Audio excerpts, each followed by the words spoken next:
বিবাহ বিচ্ছেদের পর প্রাক্তন আমার রাস্তায় এগিয়ে দিতে চাইলো। বললাম দরকার নেই, সারা জীবন তো একাই চলতে হবে, এখন থেকে না হয় অভ্যাস করে নেই। প্রাক্তন স্বামীর মুখটা বিষণ্ণ হয়ে গেল।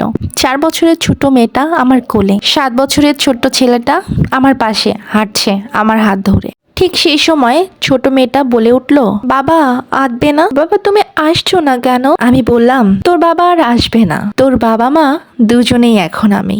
মেয়ে কোনো কথাই শুনলো না। বলা বাহুল্য ওর বাবাকে প্রচুর ভালোবাসে। ওর কান্না শুনে প্রাক্তন স্বামী পিছু ডাকলো। আমি পিছু ফিরে তাকালাম না।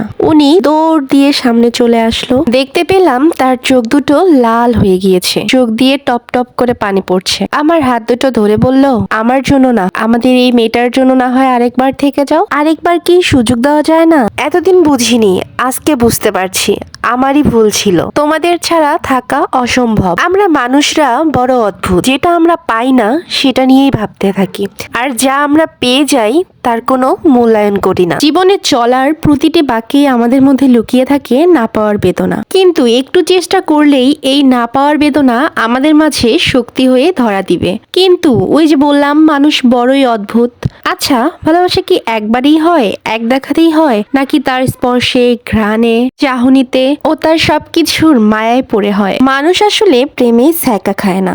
মানুষ ভালোবাসলেও কষ্ট পায় না, কিন্তু মানুষ বেদনায় পড়ে মায়ার কারণে। কি অদ্ভুত, তাই না? মায়া কি অদ্ভুত শক্তিশালী শব্দ একটি, যেটা এক নিমিষে একটি মানুষকে ধ্বংস করে দিতে পারে, বেদনায় ফেলতে পারে, যন্ত্রণা দিতে পারে, এবং কি আত্মহত্যা করার জন্য বাধ্য করতে পারে। আমাদের চারিপাশে যত রহরহ আত্মহত্যার কথা শোনা যাচ্ছে, প্রতিটার মধ্যেই রয়ে গিয়েছে এই মায়া। মায়া থেকে না পাওয়া যন্ত্রণা, আর এটা সহ্য করতে না পেরেই তারা আত্মহত্যা করে ফেলে। ওনাকে ডিভোর্স দেওয়ার এক পাহাড় সমান অভিযোগ ছিল। ওনার এই একটি কথায় এই পাহাড় সমান অভিমানগুলো সব গলে গেল জলের মতো। কিন্তু এখন কি কিছু করার আছে? আমি কাঁদছিলাম, অঝোরসে কাঁদছিলাম। এই একটি কথা যদি আর কিছুক্ষণ আগে বলতো, তাহলে হয়তো আজ এই পরিস্থিতিতে দাঁড়াতে হতো না। আমরা আমাদের রাগ, অভিমান, ইগো এসবের মাঝে হেরে যাই সব সময়। জেদ পুষে রেখে যখন একটি ভুল কাজ করে ফেলি, তারপর মনে হয় যে এটা ভুল হয়ে গিয়েছে। কিন্তু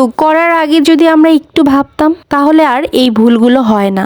এটাই আসলে বাস্তবতা। আমাদের মাঝে যেই ছোট ছোট অভিমানগুলো রয়েছে, এগুলো জমে থাকার পর একদিন এক পাহাড় সমান অভিযোগ হয়ে যায়। তখন আর কিছু করার থাকে না। প্রিয় মানুষটি অত্যন্ত জঘন্যভাবে অপ্রিয় হয়ে যায়। কেউ সহ্য করে সারা জীবন কাটিয়ে দেয়, আবার কেউ এক নিমিষে সবকিছু ছেড়ে দিয়ে নতুন ভাবে বাঁচার স্বপ্ন দেখে। বাঁচতে তো হবে। আর এই কথাটা কিছুক্ষণ আগে বললেই এত বড় সিদ্ধান্ত নিতে হতো না। কিন্তু আমরা তো মানুষ, আমাদের স্বভাব হচ্ছে ক্ষমা করে দেওয়া। নিজের ভালো না হোক, সন্তানদের ভালোর জন্য। তার এই কথায় সব অভিমান ভুলে গিয়ে চলে গেলাম তার সঙ্গে।